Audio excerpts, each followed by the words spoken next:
Jessica, the daughter-in-law, clutched the eviction notice like it might catch fire. Eric, her husband Evelyn's only son, stood frozen behind her lips, parted but silent. "You can't sell the house out from under us," Jessica cried. Evelyn, once banished to the guest house behind her own home, didn't blink. "I didn't sell your house," she said calmly. "I sold mine." And in that moment, mother widow and forgotten landlord took back everything without ever raising her voice. "All right, before we dive into this crazy story, do me a favor, subscribe and tell us where you're watching from."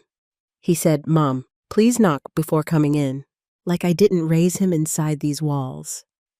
The words landed with more weight than the morning sun pouring in through the kitchen window. "Mom, please knock next time." "Just it's better that way." Evelyn paused mid-step, one hand still on the pantry door she'd instinctively opened, as she'd done for years. Her fingers hovered over the familiar brass handle, cool to the touch, the same one she'd wiped down countless times when Eric was little and left peanut butter on everything. She blinked, unsure if she'd heard him right, but Eric didn't even look at her when he said it. He was busy rinsing blueberries for the brunch spread.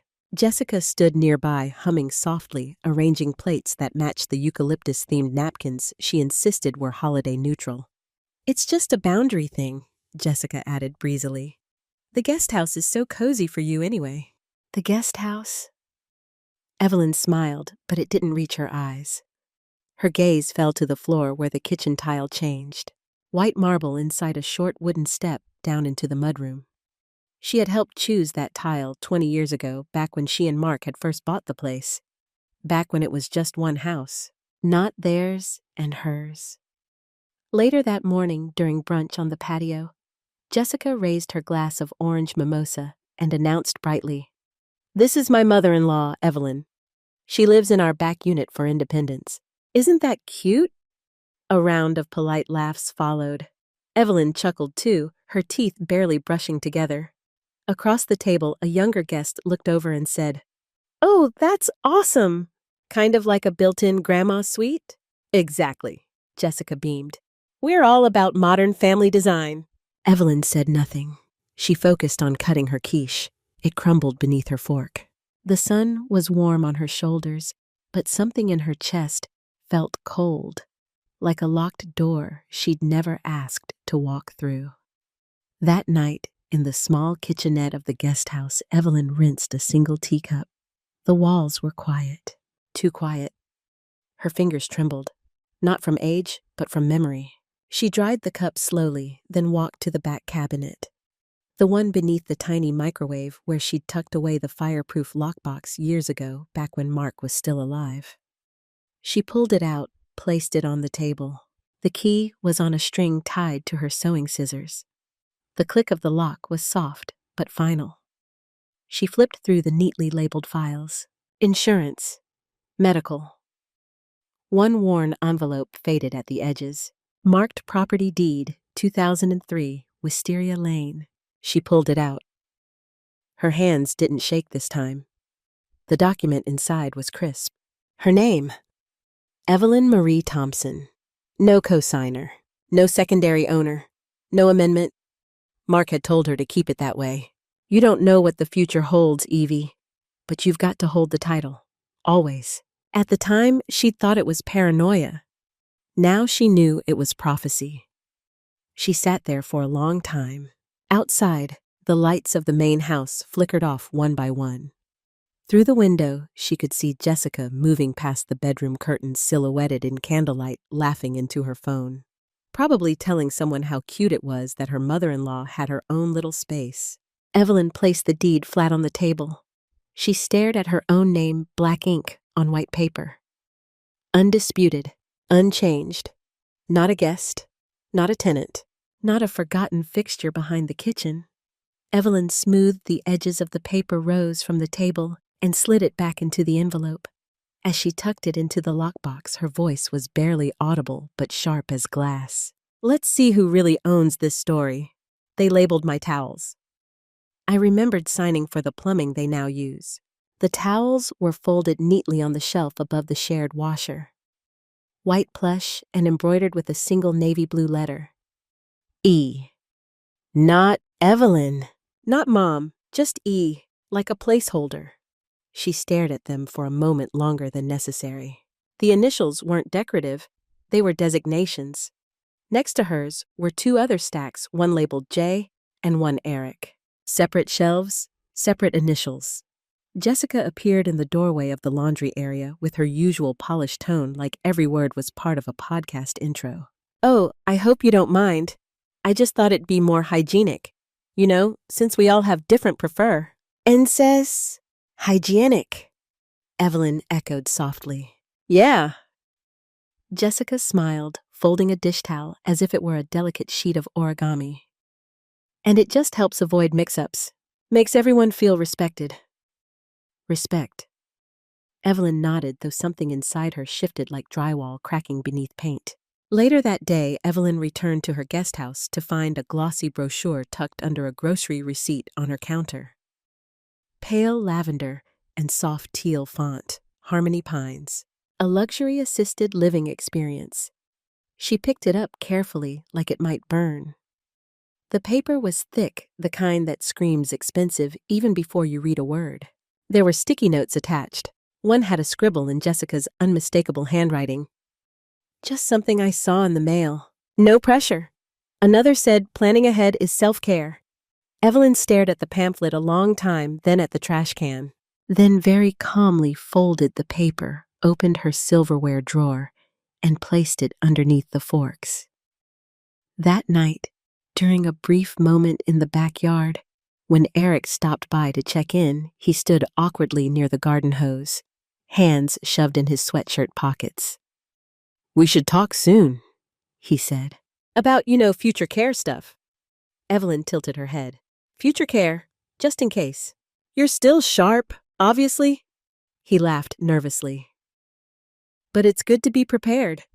Like if you ever want to simplify things. Downsize. Downsize, she repeated. I mean, it's just a big property for someone on their own. Evelyn's gaze drifted past him toward the two-story home with the fire pit she paid to have installed, where Jessica now hosted wine nights. You're right, she said softly. It is a lot to carry alone. Eric looked relieved. Exactly. Just something to think about. She smiled at him then. The kind of smile she hadn't used in years. The kind her husband once called her velvet knife. That evening after Eric left, she sat at her small desk and opened her old laptop. The county assessor's office website loaded slowly. She typed in the parcel number from memory. Owner of record Evelyn Marie Thompson. Liens none-assessed value up 117% from purchase date. She stared at the valuation. The market had exploded. Her house. Her house was now worth more than double what she and Mark paid 20 years ago. Jessica wanted her to downsize, but maybe they were the ones taking up too much space. She clicked through to download the property summary. The PDF opened with a single page and her name in bold at the top. Evelyn Marie Thompson, sole title holder. Just 3 words below it. No secondary owners. She picked up the phone. The kind with the coiled cord she refused to replace. A familiar number rang. A man answered on the 3rd ring. Grayson and Wolflaw, he said. Evelyn's voice was steady. Hi, Martin. It's Evelyn Thompson. Hypothetically speaking, if I wanted to sell a house that someone else was living in. She smiled, and for the first time in weeks it reached her eyes. How would that work? My grandmother's chair ended up in their sunroom. They didn't even ask. The light in the hallway was dim when Evelyn stepped into the main house that morning. She'd been invited, at least technically. Jessica had texted, if you're up early, we're reorganizing the sunroom. Would love your opinion. What she found wasn't a question. It was a statement. There beside the bright paneled windows and beneath one of Jessica's newly purchased succulents sat her grandmother's antique rocking chair. Walnut frame, velvet cushion, the carved initials still faintly visible on the underside of the left armrest. EMR for Eleanor May Rosenthal. It had sat in Evelyn's guest house for the last decade, untouched, except for dustings and memories. Now it sat in the corner of a decorative Instagram-ready tableau. Thrown pillows added to match the coastal modern aesthetic Jessica had been obsessed with lately. "Oh, there you are." Jessica appeared from behind a folding screen, her phone still in hand. "Isn't it stunning in here now?" Evelyn didn't answer. Her eyes stayed on the chair. "I hope it's okay," Jessica continued. "The chair just looks so nostalgic. It brings the whole room together, don't you think?" Evelyn opened her mouth closed. It smiled faintly. "Of course," she said, "if it fits your style." But inside, something cracked, not shattered, just split. A small, clean fracture. That evening, Evelyn sat in the guest house and opened a photo album that still smelled faintly of cinnamon and old glue. Her fingers paused on a picture of her grandmother in that same chair knitting a sweater for baby Eric. Her husband Mark's handwriting was scribbled in the margin. She rocked him to sleep every afternoon. Lucky boy. She swallowed the tightness in her throat. Lucky boy. It wasn't the first thing they'd taken without asking. Years ago, she'd sold her wedding bangles, genuine gold passed down from her own mother, to help Eric launch that landscaping bus. Inez, he promised, would become the next eco-home wave. It barely lasted 18 months. She never asked for repayment, only respect. Now her chair sat under a pothos vine and LED fairy lights, as if it had always belonged there. 3 nights later, Evelyn saw it by accident. A video. On Jessica's TikTok. Bright music. Fast cuts. Captions like "Modern Family Home Vibes" and "DIY Sunroom Makeover." The chair was featured in 3 different shots. One of Jessica's followers commented, "Where did you get that vintage chair obsessed?" Jessica replied, "Family heirloom. It found its way to us." Evelyn read the words twice, then once more. Later that night, she called her old friend Martha, the only person who still called her Ev. "You saw it?" Evelyn asked, her voice low. "I did," Martha said bluntly. "You're not even in the story, Ev. It's like you're a ghost in your own house." Evelyn didn't respond. "What are you going to do?" Evelyn looked down at the file folder she had pulled from the lockbox earlier that evening, the one labeled title/deeds/Mark's notes. But beside it now sat a blank document she had just printed. It read, "Formation of Limited Liability Company. Applicant, Evelyn Rosenthal, her maiden name, the one she stopped using when she became just Eric's mom." She hung up the call and opened her laptop. Bank account, new trust account, LLC filing portal, all in progress. She opened the deed PDF, uploaded it, and began filling in the transfer details. Quietly. Legally. Jessica had taken a chair. Evelyn was reclaiming the floor beneath it. An hour later, she received a confirmation email. "Rosenthal Trust, LLC has been successfully created." She sat back in her chair now back in the guest house, and whispered, "Let's see how modern this family really is." "They said the code got reset. I saw a lock where there used to be a welcome mat." The keypad blinked red. Evelyn stood outside the side door of the main house, balancing a small basket of clean laundry. Dish towels she'd folded after noticing the ones in Jessica's kitchen were stained. A habit, something she'd always done without being asked. She entered the 4-digit code she'd known for years. Red light. Tried again. Red light. Once more. Carefully. Denied. The beep was sharper this time. Final. She stared at the glowing screen, then knocked. Lightly at first, then louder. No answer. She shifted the basket on her hip, listening. Laughter floated from the back patio. Jessica's voice, bright and performative, echoed into the yard. Evelyn set the towels down on a patio chair and walked quietly back to the guest house. The silence trailing her felt heavier than usual. Later that evening, she asked Eric casually over the phone. "Oh yeah," he said. "We had to reset everything. Security update. New smart system." Jessica was getting alerts about weird logins. Evelyn kept her voice even. "I see. But it's no big deal," he added. Just knock next time. Okay? She smiled into the phone, though he couldn't see it. Of course, she said. It's your home. Then she hung up and looked at the framed deed still sitting beside her desk. Is it, though? That night, she retrieved the small audio recorder from the top drawer of her file cabinet. Mark had bought it back in the day to document client conversations, just in case he used to say, "Truth fades faster than memory." She tested it. Battery full. Audio clean. The next morning, she tucked it behind a bundle of rags in the laundry room shelf next to the detergent they all shared but never refilled. Then she waited. 3 days passed before the playback gave her what she needed. Jessica's voice filtered through the static brisk and clipped. I just think she's, slipping. Another voice, possibly a friend or her sister, mumbled something unintelligible. No, seriously, Jessica continued. She's not all there. She walked in the other day like she forgot the code changed. I'm worried she'll wander off one day. And Eric's too soft to see it. Soft laughter followed, muffled. I mean, there's got to be a conversation at some point about options. Evelyn hit pause. She didn't cry. Not right away. She closed her eyes, leaned back in her chair, and listened to the faint hum of the fridge. The birds outside. Her own breath steady and deep. Then she opened her eyes and whispered options. By the time the sun dipped behind the oak tree out front, she had her laptop open and the county tax records displayed.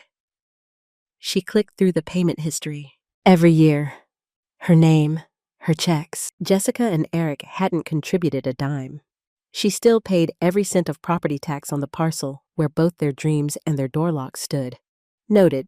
The next morning, Evelyn picked up the phone and dialed a number written on a card she kept taped behind her mirror.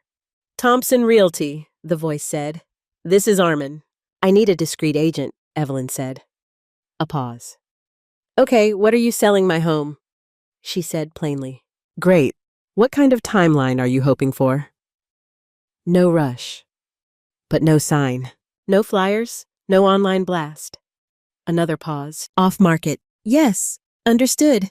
Do you want to meet to discuss listing details? Evelyn glanced toward the main house where Jessica's laughter had once again begun to trickle through the glass. Not here. I'll come to you.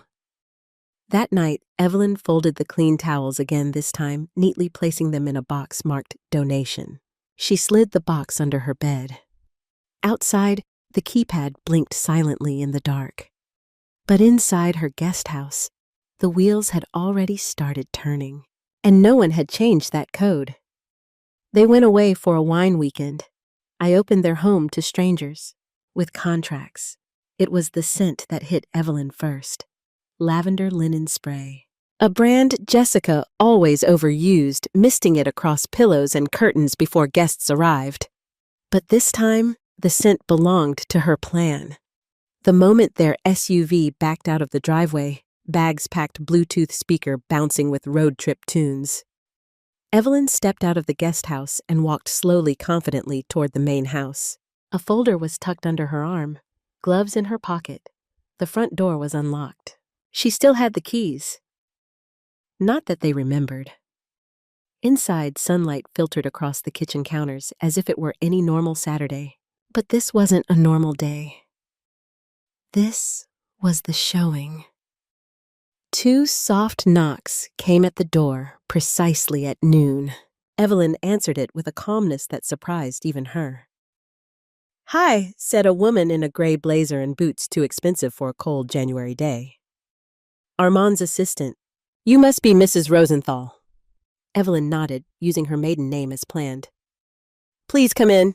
Behind the agent were 2 couples, mid-30s, clean shoes, quiet excitement. They looked around with practiced interest eyes, scanning square footage, window placement, tile condition. Evelyn moved through the house like a shadow, quietly packing away any object that could connect the home to Eric or Jessica. Family photos, monogrammed mugs, the obnoxious live, laugh, love sign Jessica had nailed above the breakfast nook. She boxed it all in minutes and slid the container into the laundry room closet. Out of sight, out of story. One of the women from the couple paused at the staircase. "So this is vacant?" Evelyn nodded, standing beside the fireplace like she'd never left. "It's under LLC ownership now. Occupancy ends soon.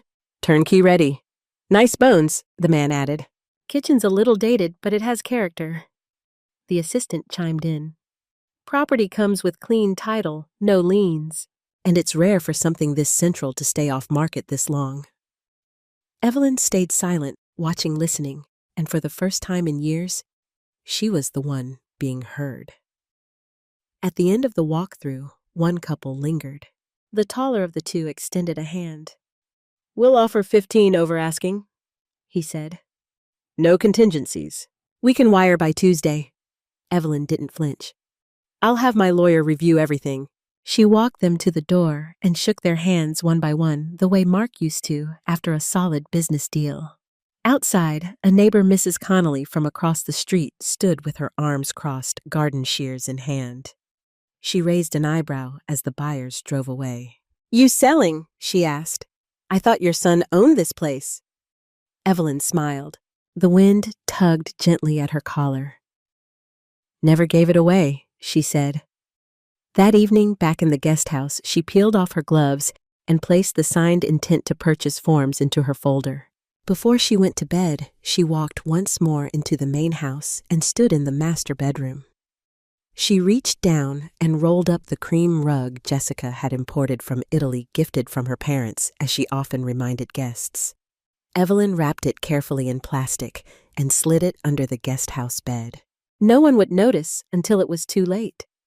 She turned off the lights, locked the door behind her, and stepped back into the dark, cold grass, feeling taller somehow.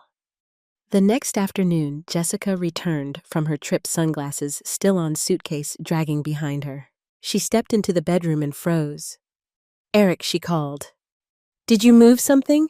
Eric was still outside unloading wine from the trunk. Jessica's eyes scanned the room. A beat passed.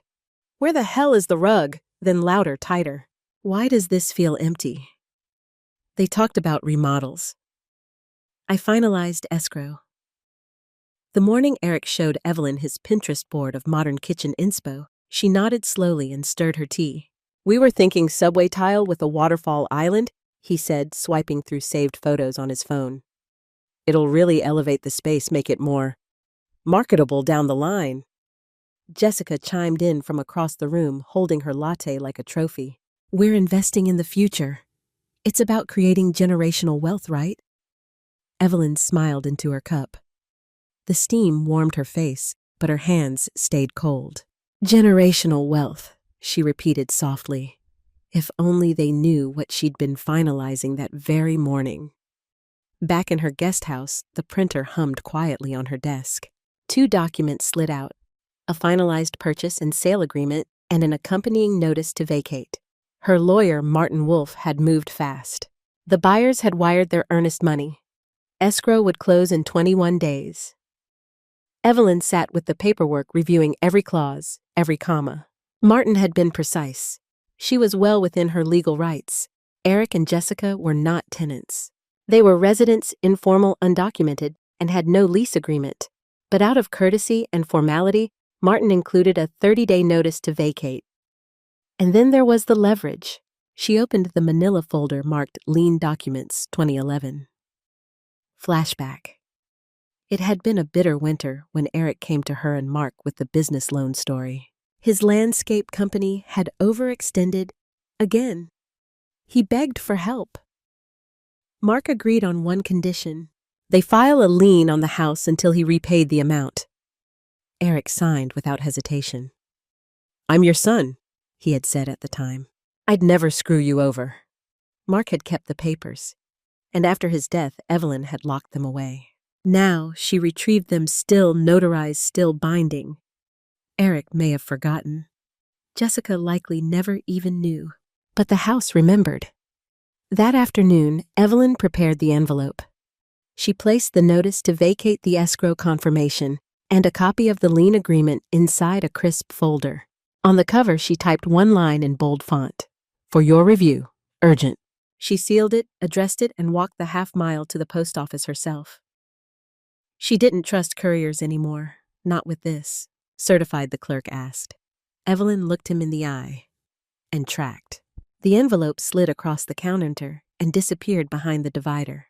Evelyn exhaled slow and controlled. The deed was done. Again. The next morning, Evelyn watched from the guesthouse window as Jessica opened the mailbox in her oversized robe, balancing her phone and smoothie in the same hand. She pulled out the envelope and studied the label. Her smile faltered. She stepped back inside without checking the rest of the mail. Evelyn waited. 10 minutes passed, then 20. Finally, the front door slammed. Jessica stood barefoot on the patio, folder in one hand, the other gripping her phone. She shouted something Evelyn couldn't hear. Her face was red, eyes wide. A panic that didn't come from confusion but from clarity. Inside that folder was a cold, quiet truth. You were never the owner. You were only ever the guest. That evening, Evelyn opened her email. Martin had forwarded her the delivery confirmation from USPS, then added a single line beneath it. "They've officially been served. Clock starts now." She leaned back in her chair, sipping the last of her tea as the wind rattled the windows of the guest house. 30 days, and counting. They asked, "Why now?" I said, "Because you already moved me out." Eric stood in the middle of the living room, like someone had pulled the floor out from under him. His voice was half shout, half whisper. "You're actually kicking us out. You can't be serious." Evelyn stood across from him with her hands folded neatly in front of her. The sunlight from the bay window cut across the hardwood floor between them, bright, unforgiving, like truth often is. "I'm very serious," she said softly, "and I'm not kicking you out. I'm just reclaiming what was never yours." Jessica stormed in from the kitchen, waving the notice like it was a fire about to consume the drapes. "You can't do this. This house is our life, our memories. Eric grew up here, for God's sake." "I know," Evelyn said, her voice level. "I was there. Every minute of it." Eric's voice cracked. "You told me this was our future, that we could build a family here." "You built it on assumption," Evelyn replied. "Not ownership." Jessica threw the folder down onto the coffee table with a loud slap. "This isn't legal. You think we'll just walk away? We'll fight this. We'll find a lawyer." Evelyn didn't flinch. She reached into her purse, pulled out a small notepad, and tore off a sheet. A list of names. "I've already spoken to 3. Real estate, family law, and asset protection. If you'd like to add yours to the group chat, let me know." The room fell still. The only sound was the slow tick of the kitchen clock and the low buzz of Jessica's phone on the counter. Eric sank into the armchair, the same chair Evelyn once nursed him in when he had chickenpox. "I just don't understand," he whispered. Evelyn looked at her son, the man who once cried when his hamster died, who once begged her to stay up an extra hour so he could watch thunderstorms from the front porch. "I do," she said. "I understand perfectly." Then she turned and walked out. Back in her guest house, Evelyn locked the door and sat on the edge of her bed. Her hands trembled as she reached for the old box she hadn't opened in years. Tucked inside were cassette tapes from when Eric was little old home videos, birthday cards, and a phone. Her old flip phone, long disconnected but still capable of playing voicemails. She powered it up. A few clicks, a chime. "Hey, Mom, it's me. Just wanted to say thank you again for helping with the down payment. I swear I'm going to pay you back. I owe you everything. Love you." The sound of his voice as a younger man, kinder earnest, filled the small space like a ghost walking through a room. Evelyn closed her eyes. A tear slipped down her cheek, not from regret, from release. Just as she began to drift into silence, her current phone buzzed. A text. "From Mrs. Connolly across the street. Someone dropped off a packet for you. Looked like legal stuff. I think Eric saw it before I could grab it for you." Evelyn's breath caught. "Legal packet?" She rose from the bed, grabbed her coat, and opened the door to a cold, wind-cut evening. The lights in the main house were off, but she could see a faint flicker through the blinds. Somewhere in there, Eric now held something he wasn't supposed to read, and the countdown clock was still ticking. Evelyn texted Connolly back. "Leave it by your porch. I'll be there in 10. Then she stepped into the dark, her footsteps steady on the gravel path, unaware whether what was waiting for her was defense or betrayal. For a second I thought I'd lost everything, and maybe I had. Once. The envelope was half open, its corner, curling like a leaf, left too long in the sun. It sat atop the stack of Evelyn's mail left carelessly on the edge of the Guesthouse porch, delivered not by the postman, but by someone with hasty hands. Evelyn saw it the moment she returned from Mrs. Connolly's porch, still clutching the manila packet the neighbor had retrieved. But it wasn't the color or texture of the envelope that froze her. It was the logo stamped across the front: Oak Ridge Escrow and Title Confidential Disclosure. Her stomach dropped. She moved quickly, picking it up, scanning inside. The buyer's financial disclosure was their full offer amount, wire verification, identity details. And just beneath it, a post-it note with handwriting she recognized. "So, you're just selling it to some stranger? That's what we were to you, Eric." The world around her dimmed. Wind rustled the hedges. A distant dog barked. And Evelyn, for the first time in this whole quiet war, felt panic rise up like bile. She walked inside, shut the door, locked it. Her hand hovered over the deed folder, half wondering if she should rip it all up before it slipped completely out of her hands. But then a memory surfaced, clear and brutal. She was sitting in the garage 10 years earlier, weeping over an envelope from the bank. Eric's business had defaulted. Again. She and Mark had been on the verge of dipping into their retirement when he stopped her. Kindness, without boundaries, Mark had said, becomes martyrdom, Evie. You can love someone and still say no. He'd kissed her forehead and slid the check back into the envelope. Next time, protect the house first. Now, here she was, doing exactly that. Evelyn picked up the phone with a shaking hand and called Armin, the real estate agent. "Please tell me we're still on track," she said, skipping all pleasantries. He paused. She could hear keyboard clicks in the background. "We're still good?" he said, voice calm. The wire cleared. Disclosures acknowledged. Buyer is still excited. Evelyn exhaled. But Armin added, if anyone legally tied to the property files an emergency occupancy dispute before the move-out date, it could delay closing, not cancel it, but stall it and raise red flags. She went quiet. "They haven't filed anything, have they?" he asked. "No," she said. "Not yet." She hung up and sat down at her desk, the same place where she'd first opened the deed. The air in the room felt different now, thicker, like it was waiting for a decision. Eric had seen the truth now, and truth once exposed had teeth. She picked up a pen and wrote a single sentence in her planner. "If they try to stop it, let them. But I won't stall my own freedom anymore." She underlined it twice. That night, the light in the main house stayed on long past midnight. Evelyn saw shadows moving through the living room, pacing. At one point, she thought she saw Eric looking out the window directly at her. But she didn't move. She just closed the blinds and bolted the door. The next morning, a voicemail waited from Armin. "Quick update. Buyer's still good. But just a heads up, the title company's watching occupancy timing closely now. No issues, unless something gets contested before move-out day. We're in the final stretch. Just don't let anything stall the handoff." Evelyn looked out the window toward the main house. Final stretch. But the fight might not be over yet. They served guilt with wine. I brought documents. The table was set with intention. Burgundy napkins folded into delicate triangles, candles flickering low, and a bottle of red decanted, and breathing like the room itself was trying to relax her before it cut her. Jessica greeted Evelyn at the doorway with a hug that felt more choreographed than sincere. "I'm glad you came," she said, brushing invisible lint off Evelyn's coat.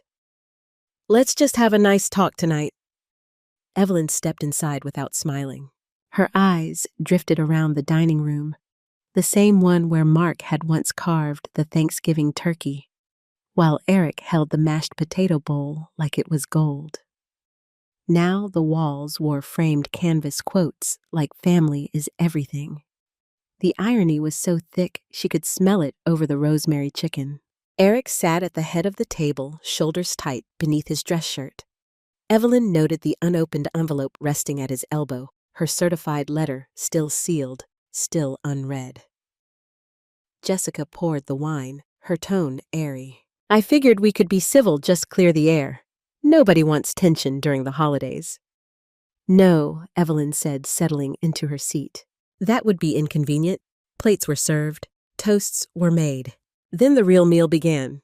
"So," Eric said, finally breaking the surface tension we just want to understand. "Why now?" Evelyn dabbed the corners of her mouth with a napkin. "Because you already moved me out." Jessica blinked. "What are you talking about?" "You've got your own space, your privacy." "You mean the structure behind the house I paid for?" Evelyn's voice was calm but unmovable. "The one you locked me out of? After labeling my towels like I was a guest in my own name?" Eric leaned forward. "You never said you weren't okay with it, and you never asked." Jessica's voice took on its well-rehearsed empathy. "We just want what's best for everyone. If there's been a misunderstanding, we can fix it. But reversing the sale, that hurts all of us." Evelyn took a slow sip of water, then reached into her bag. She pulled out a folder, placed it gently on the table like a final move in a long, quiet game of chess. "I thought this might help clarify things." She opened it. Inside, a yellowed but still pristine document. Lien agreement. Signed 2011 borrower Eric Thompson, secured against $427, Wisteria Lane, amount $48,000. Eric's signature was clear, bold, youthful. Jessica leaned in her face, draining of color. "What is this? Your down payment," Evelyn said. "You never repaid it." "But Mark filed a lien just in case. I didn't even know he did until I found this a few months ago." Eric's mouth opened closed. "I didn't think that counted anymore." "It always counted," Evelyn replied. "You just never thought I'd enforce it." The silence that followed wasn't empty. It pulsed. Jessica stared at the papers, then back at Evelyn. "You're destroying your family," she spat, her voice rising with each syllable. Evelyn's hands were folded neatly in her lap. "No," she said. "I'm saving what's left of myself." Then she tucked the folder back into her bag, and walked to the front door. She didn't look back. Behind her, she heard the unmistakable sound of paper hitting hardwood, the lien thrown in a fit Jessica couldn't suppress. But Evelyn kept walking. Back in the guest house, she unlocked her drawer and gently placed the folder inside. Then she sat down, her fingers trembling, but not from guilt, from freedom. Her phone buzzed a text from Mrs. Connolly. "You might want to check your porch." Someone dropped something off, looked important. Evelyn rose, heart quickening, because she knew now each document was a door. And someone had just left another key. "They assumed I sold to investors. I sold to a woman who used to clean this block." Evelyn stood on the sidewalk, coat buttoned high against the wind, watching as the new homeowner stepped out of a silver sedan. The sun caught the woman's curls as she adjusted her sunglasses and stepped up to the front gate of what was now officially her home.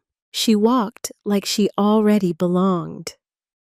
Jessica stood on the porch, arms folded tight across her chest, mouth a flat line of disbelief.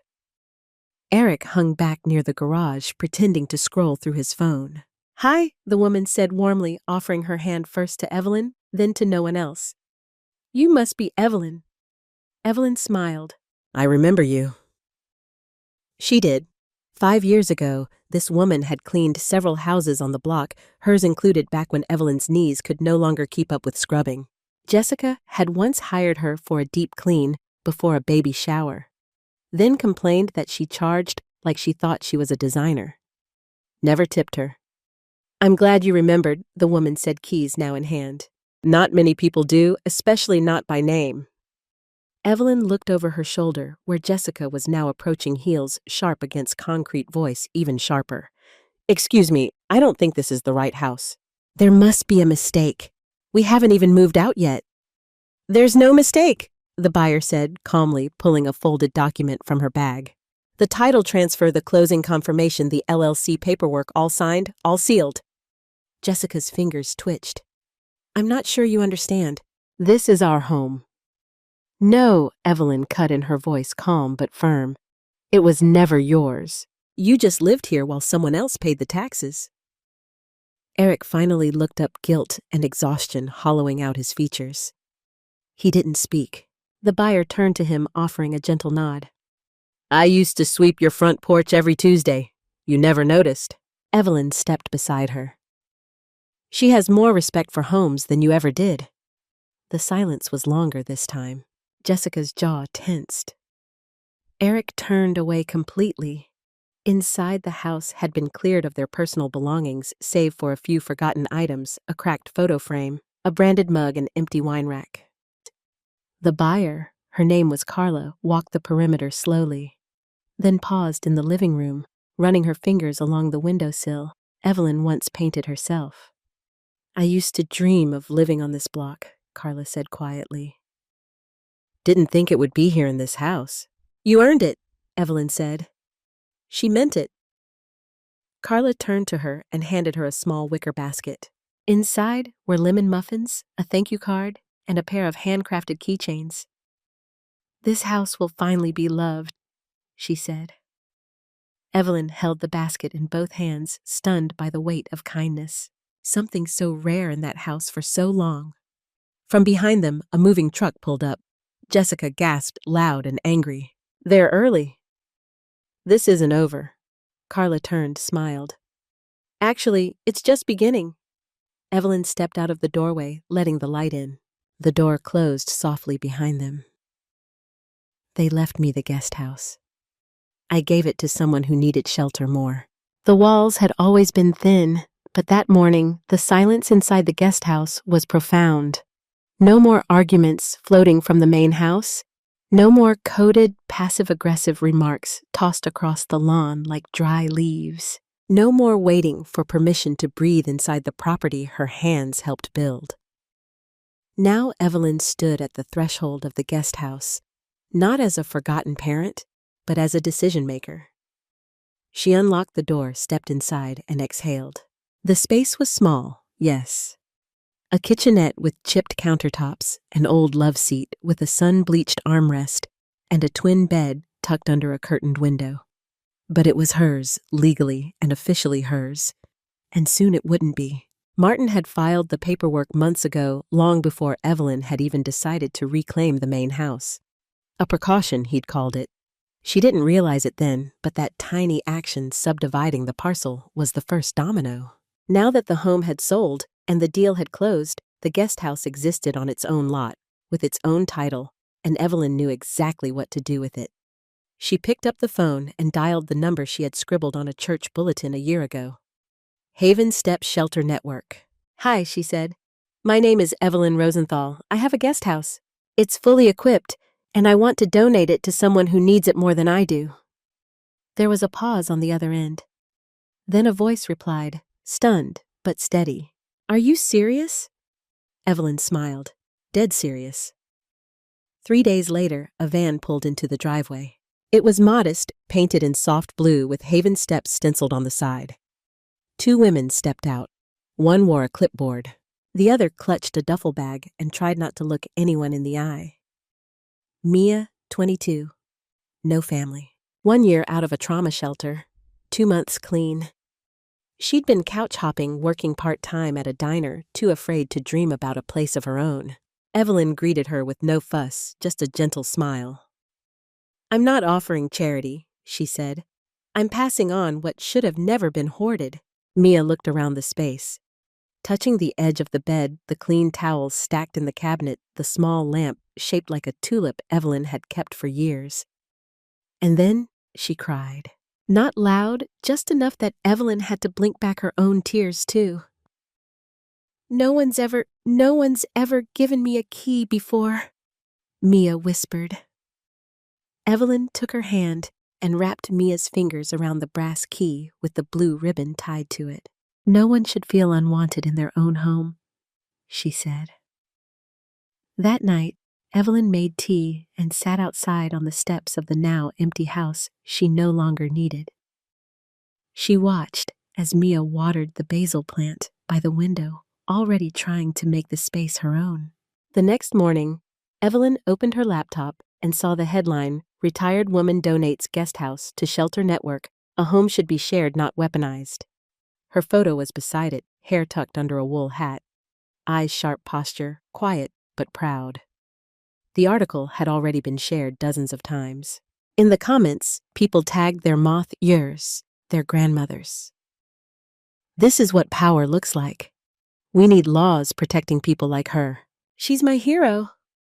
Evelyn closed the laptop and looked out at the street where the garden still needed trimming, and the mailbox leaned slightly to one side. Not everything had to be perfect, just true. Her phone buzzed with a text from an unknown number. "We'd like to feature your story at the Housing Justice Summit next month. Your voice could change everything." Evelyn stared at the message, and for the first time in decades, she didn't feel small. She felt heard. They texted apologies. I mailed silence. The text came at 7:42 a.m., just as sunlight stretched across the kitchen floor of Evelyn's new condo, golden and clean. She hadn't changed the curtains yet. The boxes were still half unpacked, but peace, unlike furniture, didn't need assembly. She saw Eric's name light up her phone screen the way it used to when he needed money or wanted to vent about work. "Mom, we didn't know we made you feel like this. Please, can we talk?" Evelyn stared at the screen, thumb hovering. Then she hit lock. Not because she was angry, because it was too late. That same morning, her inbox exploded. A screenshot had gone viral on a local Facebook group, a public comment Jessica left on a housing forum. It was dripping with sarcasm and victimhood. "So, apparently, kicking your own family out is now heroic cool. I guess guilt gets you likes these days." Within hours, the backlash began. People commented with facts, screenshots, links to the news story. Someone even dug up an old Yelp review from a cafe Jessica co-owned for a year. One star complaining about her entitled tone. Jessica tried to defend herself. Then she tried deleting the post. But the internet never forgets. Evelyn didn't respond. She didn't engage. Instead, she made tea, jasmine, and opened the safe that now sat under her new bed. Inside was a folder titled Estate, Final Version.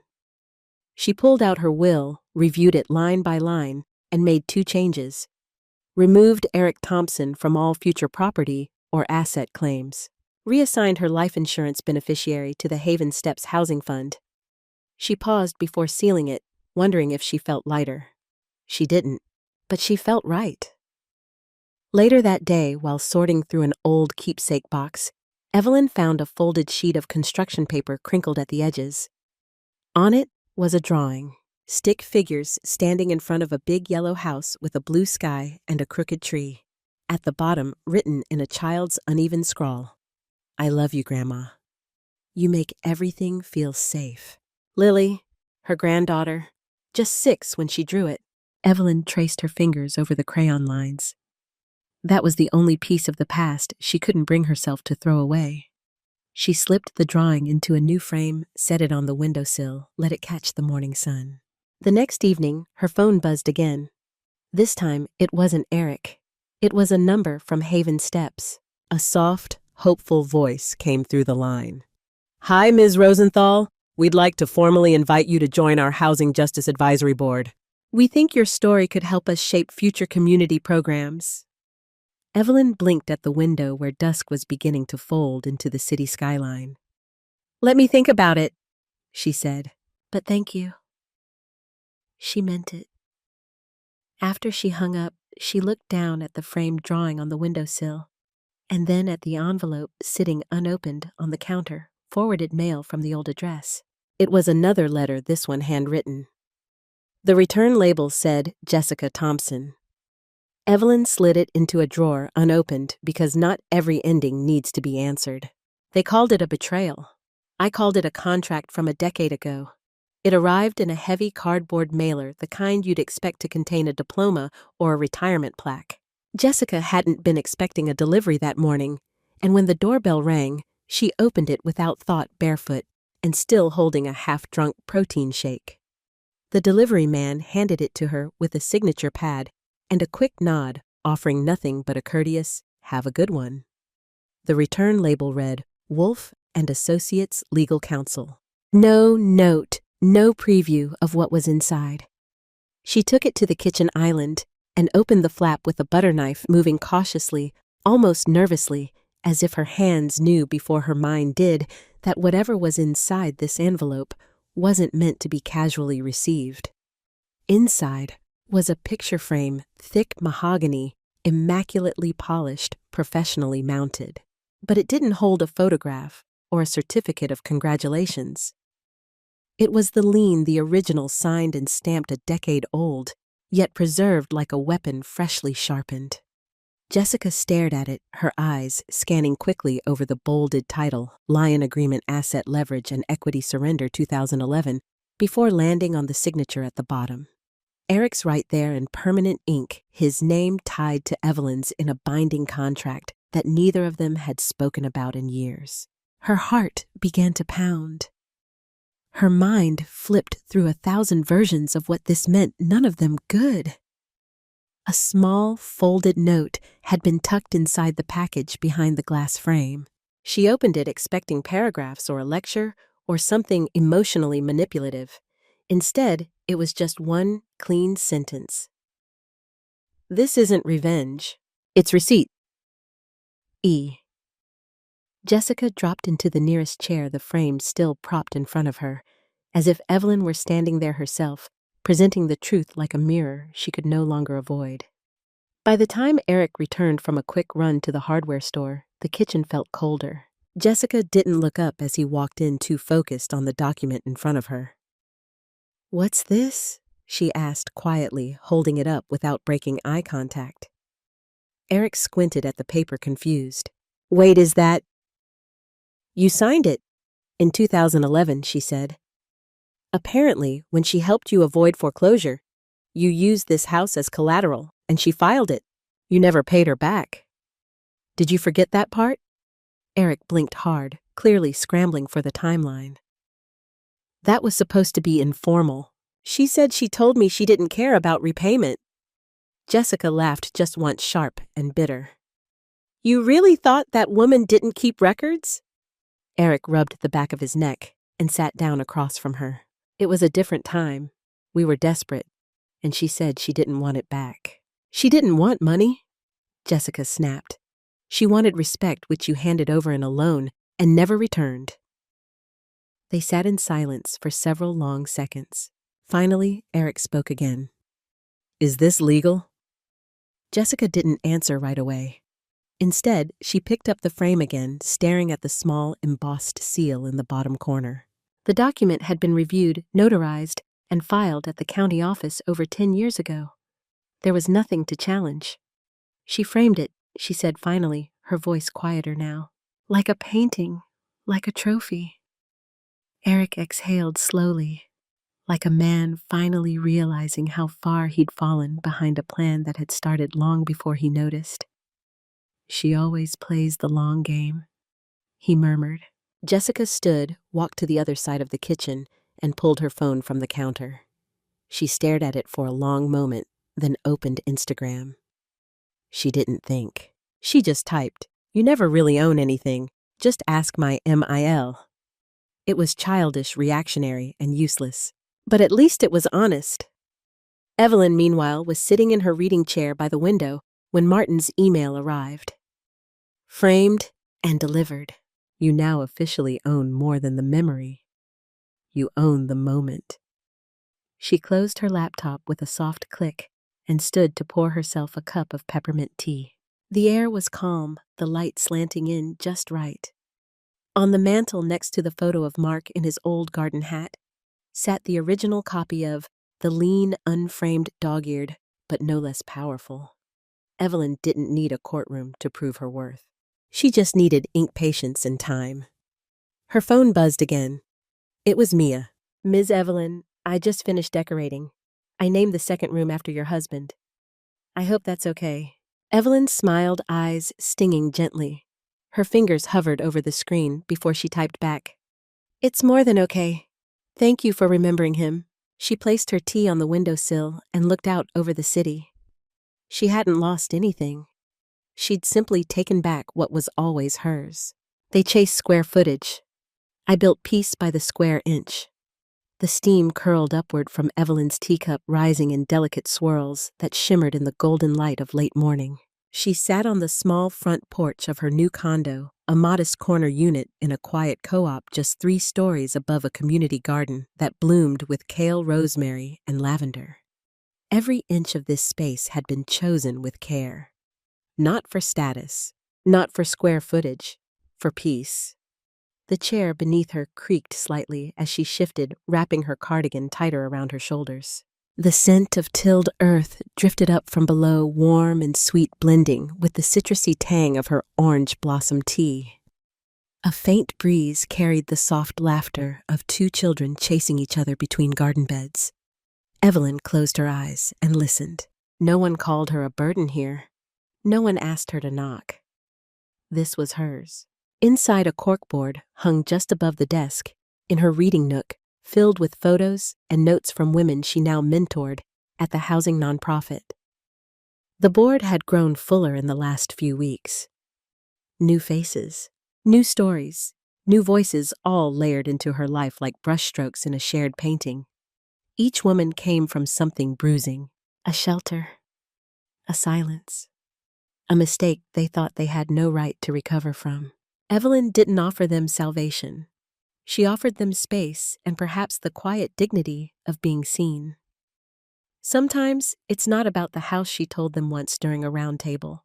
It's about who still gets to hold the keys after you've built the walls. They had nodded. They always did when she spoke like that. They were listening. That afternoon, after organizing a pantry run for one of the new residents, Evelyn settled into her sunroom and pulled out an old box. The corners were worn. The lid faded from years in storage, but the contents were intact. She unfolded a postcard from a trip to Santa Fe she and Mark had taken in '92.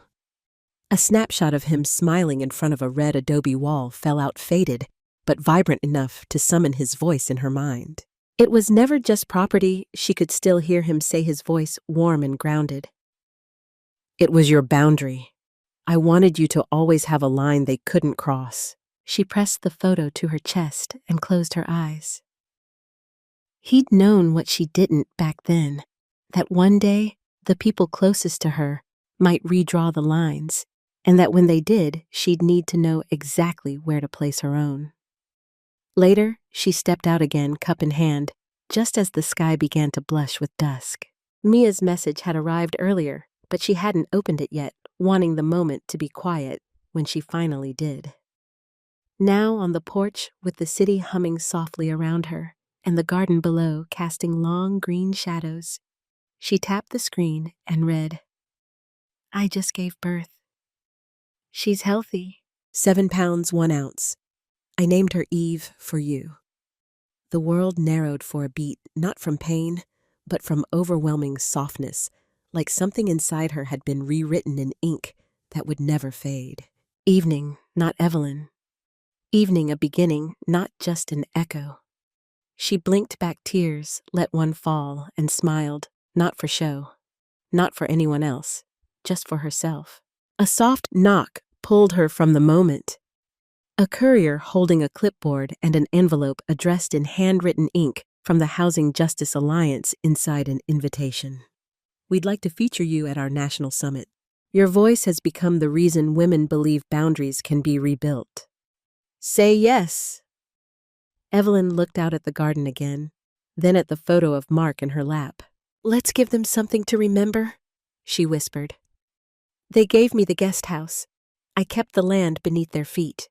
The gate creaked as Evelyn pushed it open, the sound startling a small finch from the garden bed near the mailbox.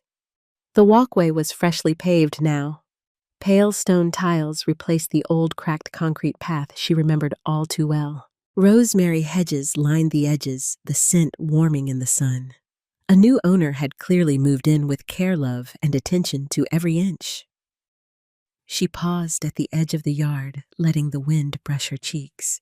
A child's laughter floated through the air, and a moment later, a red ball bounced softly into the grass near her feet. A woman followed it, mid-30s, curly hair, laughter in her eyes. She waved. "You must be Evelyn," she said. "We were told you might visit one day." Evelyn smiled, nodding, her fingers curled around the small wooden box she held. "I just wanted to leave something behind." The woman, Carla's sister, if she remembered correctly, stepped back, giving Evelyn space. The house had been painted a lighter color, the shutters now a cheerful shade of blue. Wind chimes dangled from the porch beam, where a security camera used to hang, where once the front door closed like a gavel, now it swung open like an invitation. Evelyn stepped carefully up the steps, feeling the wood beneath her soles, steady and sanded. Her eyes passed over the place where Jessica used to leave potted succulents, not because she liked plants, but because they were trendy. Now, in their place, blooming jasmine spilled from terracotta pots, scenting the entrance with sweetness. She didn't knock. Instead, she sat gently on the porch swing, the box resting in her lap. The sunlight fell across her legs as she opened the lid and pulled out a single brass house key, the one she had carried on her chain for nearly 20 years. The metal was still warm from her pocket. She stared at it for a long time. This key had unlocked late-night arguments and holiday mornings. It had turned in the door the day she brought Eric home from the hospital. It had rested in her palm the day Mark died in the upstairs bedroom, his final words telling her never to give it away, not completely. Now it was just a shape of memory in her hand. She placed it gently inside the box beside a folded letter and a tiny ceramic angel that had once sat on the windowsill above the stove. She closed the lid, exhaled slowly, and stood. On her way down the steps, she stopped by the edge of the yard. She knelt, touched the soil that had once hosted her rose bushes. Now it held purple sage and wild mint. She smiled at the transformation. This wasn't her house anymore, and it didn't need to be. What mattered was that she had never let them erase her from its foundation. They had moved her outside, but they hadn't realized she still held the deed, still paid the taxes, still carried the leverage of a woman underestimated one too many times. Now she carried none of it, and yet somehow, everything. As she turned to leave, Carla stepped out of the house with a baby on her hip. The little girl's curls bounced as she cooed and reached for Evelyn's scarf.